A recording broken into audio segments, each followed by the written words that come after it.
I'm not saying that the vaccine all contained HCG. We tested two boxes, one in one laboratory, the other one another laboratory, and we found out 20% of the vials in those boxes, 20%, only 20% contained HCG. Not in all vials. So therefore, the intention was to sterilize at least 20% of those who will be vaccinated. And that was a worldwide effort then, not only in the Philippines. They did that in India, they did that in Pakistan, they did that in countries where they are focused on population control by force. And that was insidious, that was treacherous, that alienated a lot of women from the health centers after that. Yes, sir. We never said all vaccines were impregnated or laced with HCG. We were saying a certain percentage of the vials contained HCG, and that's proven by laboratory tests. Yes, sir. That could be done, it was done. So yun ang aming prueba. Kaya tinigil po ng gobyerno yan eh. Tinigil ang korte.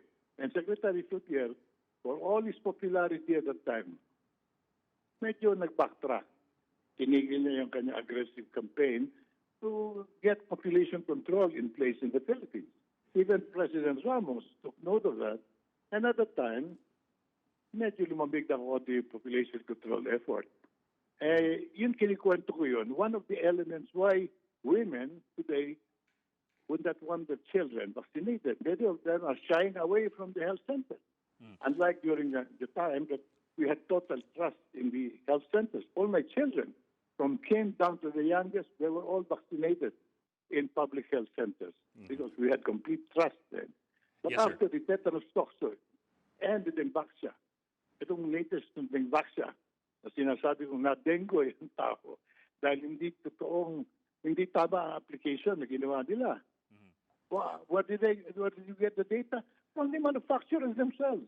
We heard them over and over on television saying, mali ang pagkaka-apply, mali ang kampanya, kaya na-expose ang mga bata sa dengue. Rather than solve the problem, they caused another one.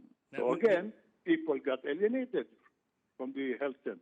Okay. Now, what's wrong with analyzing it properly so that we may all help one another restore the confidence and credibility of our government institutions?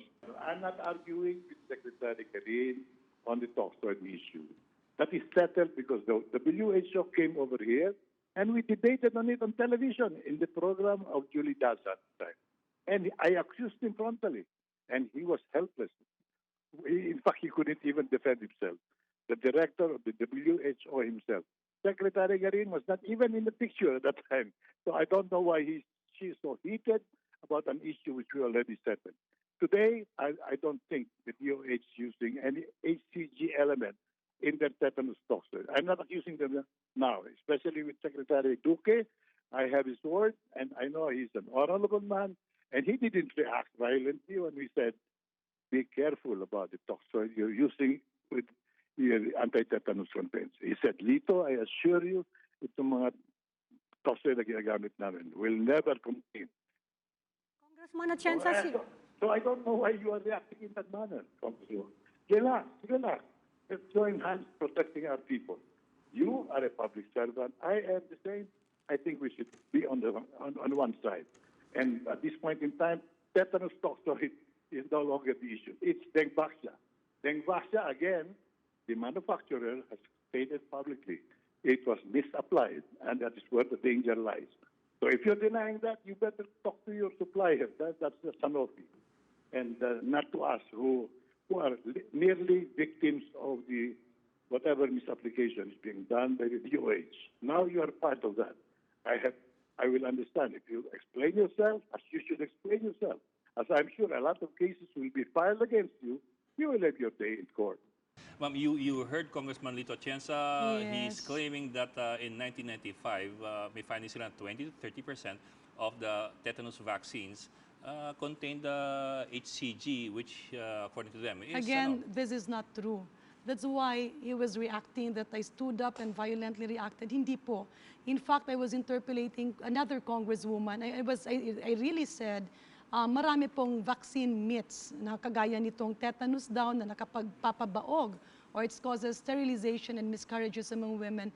This is not true and it never happened. That was what I said. If he's saying that 20 to 30%, I would look at it that maybe it's a reason kasi syempre, ang ginawa ng iba, ito yung tetanus vaccine, i-examine natin. Ay, hindi, safe na yan. Kasi yung 20 or 30%, yun ang contaminated. And we're asking them, where is it? And they had it examined in a laboratory. Where is the result? And what laboratory is that? Now, he mentioned Makati Medical Center and the other hospitals. Then, I welcome a copy of those results. Ang sinasabi niya, hindi, ngayon wala na. But my point as a vaccinologist, as a doctor, and as a public health expert, these statements are precisely the things that we are avoiding because it will create doubts on the mind of our people. Ay, yung DOH pala, ginamit pala yan dati, ganito, contaminated pala. Eh, hindi naman totoo. And Secretary Flavier is not here anymore to defend himself. The WHO personnel that he was referring to, I'm sure, they were able to defend themselves. Pero syempre, pag hindi na kasi reasonable, you will just focus on the real work.